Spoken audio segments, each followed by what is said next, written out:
Hey friends, welcome to The Last Hike. Today I'll go over how one 15-second TikTok convinced a woman that she could conquer one of the deadliest day hikes in the country. A single video sent her deep into the canyon on almost no water, all for one photo. But what the scorching heat did to her on the way back out will make you rethink ever trusting a place you only know from your phone.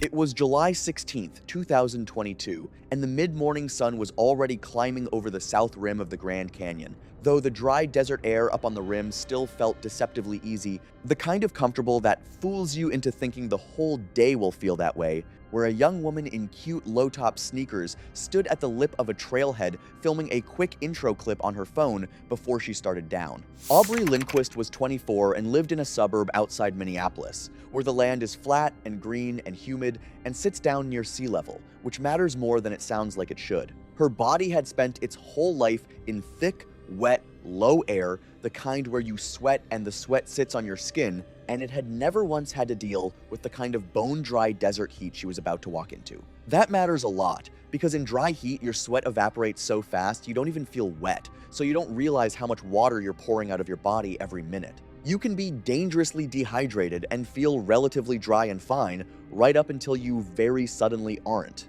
The thing about being good at making hard things look easy is that after a while, you can start to believe your own footage. That skill is part of what got her down that trail, and it's part of what kept her going past the point where she should have turned around. People who knew her said she was the friend who was always up for a spontaneous trip, the one who'd book a flight on a whim and figure out the details later, which is a wonderful way to live right up until the details are the only thing keeping you alive. I've watched the content of people exactly like her before, and it's easy to forget how effortless and easy they make it look on video, and it's mostly just good editing on their part. The whole trip started with one video. A creator Aubrey followed had posted a glossy little clip of herself strolling from the rim all the way down to the Colorado River and back, set to a trending sound, captioned like it was a fun half-day adventure anybody could knock out before lunch. The same creator had a second clip that did even bigger numbers, a hidden off-trail overlook she called her secret spot, this jaw-dropping view tucked away from the main path that racked up millions of views. There was no mention of heat anywhere in either video. No mention of how much water you actually need, which on a hike like that in the heat is several liters at least, not one cute little bottle. No mention of when you're supposed to turn around, no mention of the temperature difference between the rim and the bottom, nothing about the fact that the rangers and everyone who works that canyon practically beg visitors not to try to hike to the river and back in a single day. None of the stuff that actually matters, because none of the stuff that actually matters makes for a fun 15-second clip. What you got instead was a pretty girl, a gorgeous view, a trending song, and a vibe that said this is easy, this is doable, this is your sign to book the trip. Aubrey watched it enough times that she basically had the route memorized in her head, or at least she thought she did, which turned out to be a very different thing from actually knowing it. She saved the clip to a little trip folder on her phone and rewatched it on the drive in. She texted a friend that she was just going to do the easy famous one everybody does and grab the secret spot photo while she was at it. And that was the plan in her head. A cute hike, a couple of incredible photos,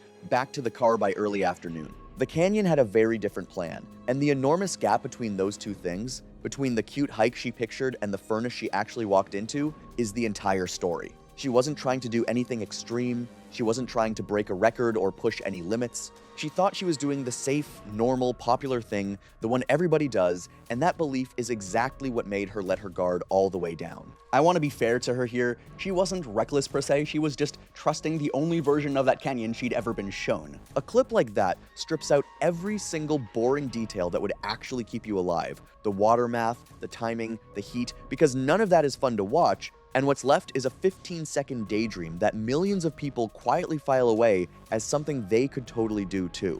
She packed to match the creator almost exactly. One small sling bag, one 24-ounce water bottle, her phone, a portable charger, sunglasses, and the cute low-top sneakers she always wore in her videos because they looked good on camera. No hat, no real food beyond a granola bar or two, no electrolytes, no extra layers, no map beyond the trail she'd seen on her screen. For a flat paved walk around a lake back home, that kit is totally fine. For one of the most punishing day hikes in the entire country, in the middle of July, it's almost nothing. The park doesn't hand you one simple number. It tells you to carry several liters at a minimum, to drink steadily instead of waiting until you're thirsty, to eat salty snacks so that your body can hold onto that water, to wear a wide hat and real shoes with grip, and honestly, not to try to hike all the way to the river and back in a single summer day at all. She had a fraction of one of those things. But it matched the video, and in her mind, the video was the instruction manual, so she felt prepared.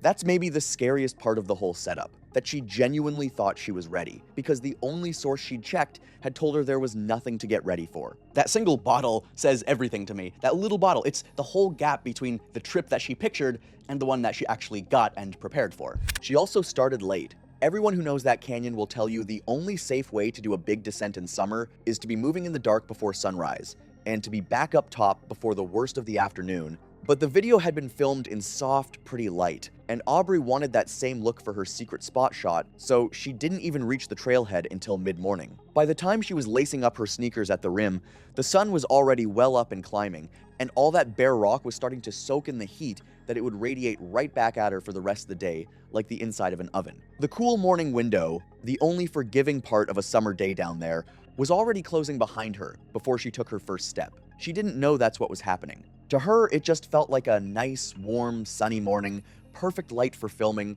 the day getting started a little later than planned, but no big deal. At the trailhead, there were signs. There are always signs, and they are not subtle. Stacked warnings about how hiking to the river and back in one day is strongly discouraged, about how the heat down in the canyon kills people, real blunt language with little graphics of a hiker in distress, the kind of signage that exists specifically because so many people have died doing exactly what she was about to do. Aubrey did glance at them. There was even one specifically aimed at young, fit-looking hikers, basically saying that being young and in shape does not protect you down here, that the people this canyon takes are very often exactly the confident ones who feel great on the way down. She skimmed them the way a lot of people do and decided they were meant for tourists who didn't really know what they were getting into, not for someone young and fit and capable like her, so she filed them away and kept moving. The video had already told her this was a fun, easy thing, and a wall of scary words and distressed hiker graphics just did not match the bright little daydream she'd packed for. Those signs were basically a description of her exact plan,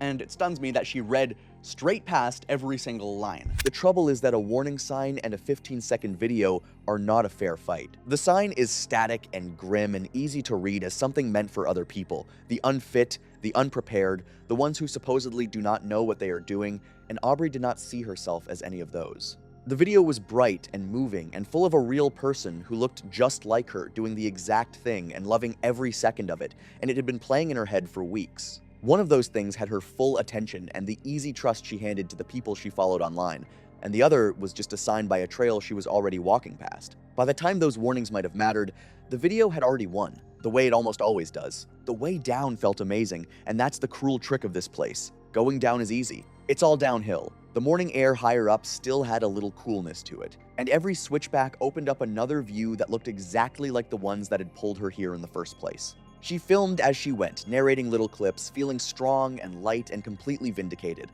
like all the worry online was overblown and she'd been right to just go for it. Her legs felt great. Her one little bottle was already running low, but she wasn't worried about it in the slightest because she still felt strong, and the video had made the whole thing look so casual that running out just didn't seem like a real possibility. She passed a few other hikers heading up who looked absolutely wrecked, red-faced and soaked through and moving in that slow, grinding shuffle of people who are running on empty, and she didn't really clock what that meant. To her, they were just out-of-shape people having a rough day. She didn't understand that she was looking at her own near future, that those people were paying the exact bill she hadn't even started running up yet. She gave a couple of them a cheerful little hello and kept bounding down, feeling like proof that the whole thing was easier than people made it out to be. I know that floaty downhill feeling so well, the one whispering, "This is easy," and out here, it's the most expensive lie there is. What your body doesn't tell you on the way down is that every single one of those easy downhill steps is a step you are going to have to climb back up later, in far worse heat with far less in the tank. The canyon flips the normal rule of hiking completely upside down. On a normal hike, you climb up first while you're fresh and strong, then you get the easy downhill on the way home when you're tired. Here, it's backwards. The easy part comes first and lies right to your face. And the hard part, the long climb, waits for you at the very bottom, at the very hottest part of the day, exactly when you have the least left to give.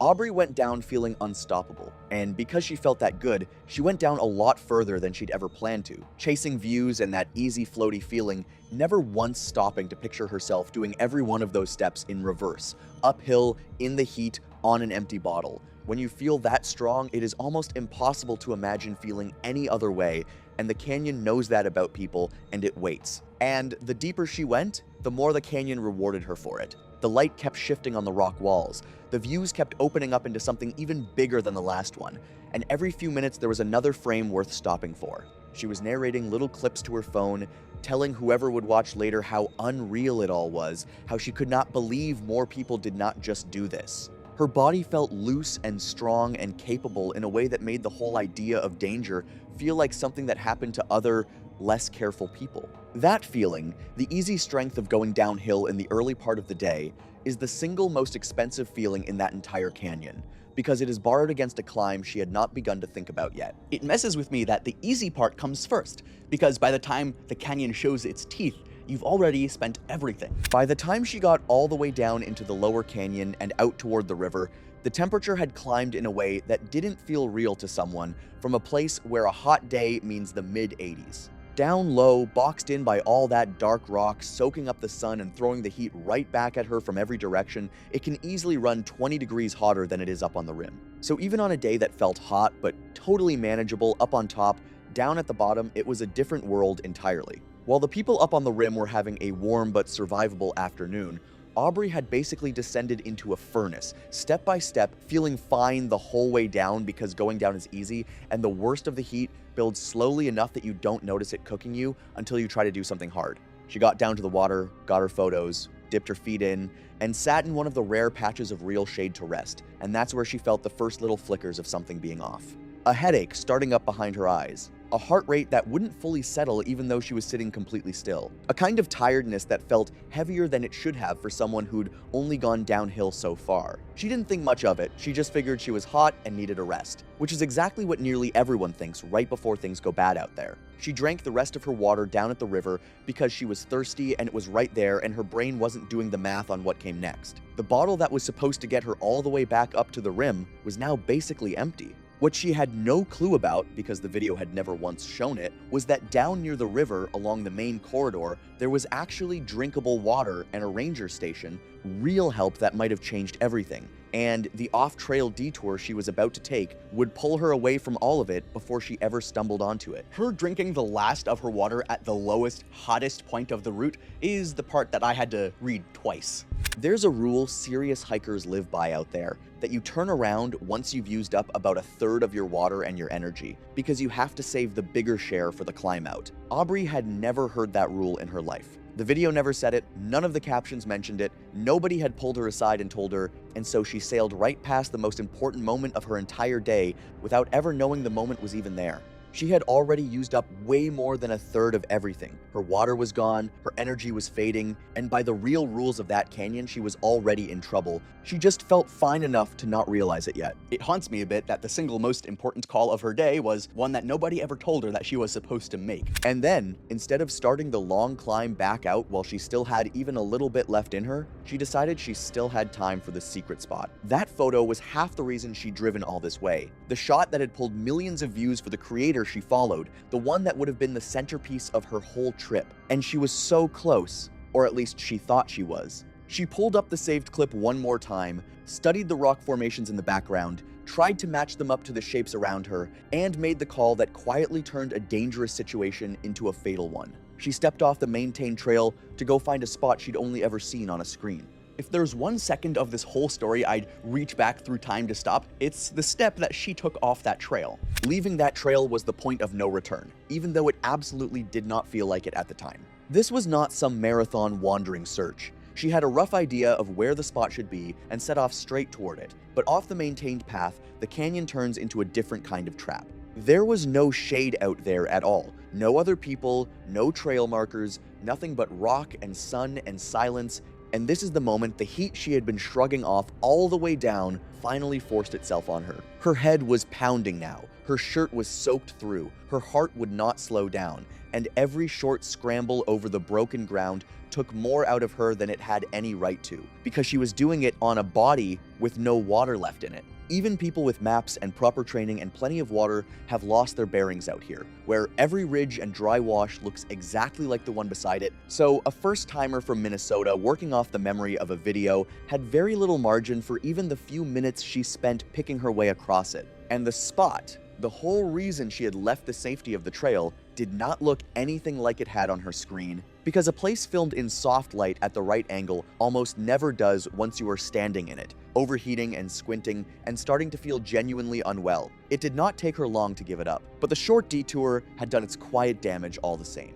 It had pulled her off the corridor and away from the water and the ranger stations she never knew were there, and it had taken a real bite out of the little time and energy she had left. By the time the photo stopped mattering to her, the canyon had quietly collected most of what she had, and she had not even started the part that actually kills people. I picture her out there alone, turning in circles with a dead phone and a saved video that suddenly couldn't help her at all. By the time she turned back toward the main trail, she was nearly out of everything, shaky and overheating, and the hottest part of the afternoon was only just getting started. I hate that she gave up the photo a beat too late, after the canyon had already taken what she needed to climb out. The climb is where the canyon collects what it's owed. By now, it was well into the afternoon, and the heat deep in the canyon was somewhere north of 110 degrees, the kind of heat that is genuinely an emergency for a body that grew up in cool, wet Minnesota air. Aubrey started up with almost nothing left in the tank. No water, no food that mattered, no shade anywhere, and a long, brutal vertical climb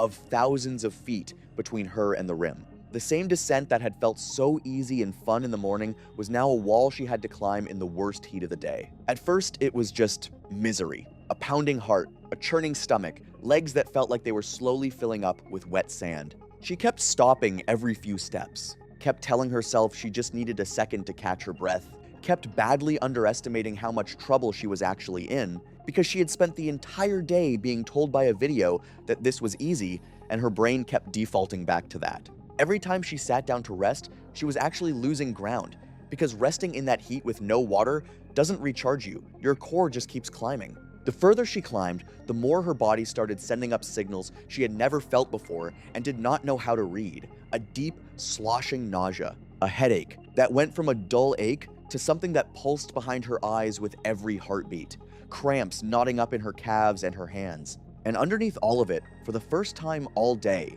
real fear.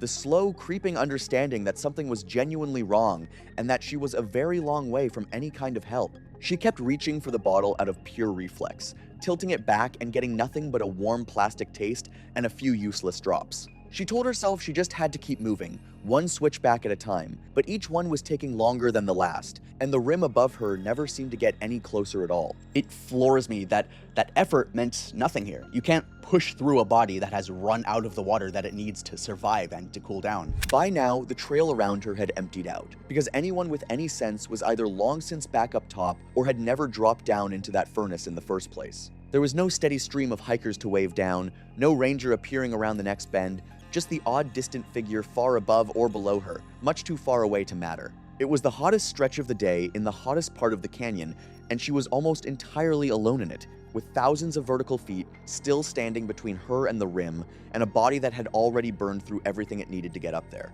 Then the scarier stuff started. The stuff that means a body is genuinely overheating from the inside out. The thing most people don't realize about heat at that level is that at a certain point your body actually stops sweating. It just runs out of the water it needs to make sweat, and once you stop sweating, you lose the only real way you have to cool yourself down, and the core temperature starts climbing fast and doesn't stop. That's the line between being miserably hot and being in genuine mortal danger, and Aubrey crossed it somewhere on that climb without ever knowing she had. There is a cruel mercy in it, in a way, because by the time the heat is doing that to you, it's also taking away your ability to understand that it's even happening. The part of your brain that should be screaming at you to get help is the part going offline first. She got confused. She started stumbling, taking wrong steps, struggling to track where the trail even was in front of her. The clear thinking that might have told her to flag down help or stay put in one spot was the exact thing the heat was taking from her first. Somewhere in there, she wandered off the route again, this time not chasing a photo, but just desperately looking for shade, looking for relief, looking for anything, and she ended up tucked into a thin sliver of shadow against the rock, off in an area where the few other hikers still out in that heat wouldn't be passing by. Her phone had no signal, the way it hadn't all day. There was no one within earshot to call out to, and the canyon just went quiet and hot and still around her, the way it has around far too many people who walked in trusting that it would be easy. And it kind of guts me that by the time she stopped, the part of her that should scream for help was the first thing that the heat took. She didn't come back that evening. Her friend's texts went unanswered. Easy to wave off at first because there is no signal down in the canyon, but when her rental car was found, still sitting in the trailhead lot long after any day hike should have ended, the unease turned into something real. The search began the next morning, and it did not take the team long to recognize a pattern they had walked through too many times. The late start, the river photos, the single empty bottle, the drift off the corridor. They found her in the rough, broken ground where people in deep heat trouble tend to wander looking for shade that isn't there, and by then, there was no rescue left to make. The medical examiner ruled it environmental, heat-related hyperthermia with dehydration a contributing factor, the same ruling written out at that canyon far more often than anyone watching would ever guess. No foul play, nothing criminal, just a young woman whose body could not survive what she had walked into. I can't make peace that the clip that sent her there is probably still online, captioned like it's nothing at all. All of it was preventable, and that is the hardest part to sit with. There was a sign at the top that spelled out almost exactly what was going to happen. There was a turnaround rule that would have saved her if she had ever once heard it. There was a version of that day where she carries enough water, skips the secret spot, turns back in time, and walks out tired and sunburned and completely fine with a phone full of nice photos and a good story. That version was available to her the entire time, and a 15-second video made by someone who almost certainly meant no harm had quietly talked her out of every exit ramp, one easy-looking frame at a time. The trip looked easy because somebody made it look easy on purpose. And out there, in that heat, on that climb, looking easy and being easy are two completely different things.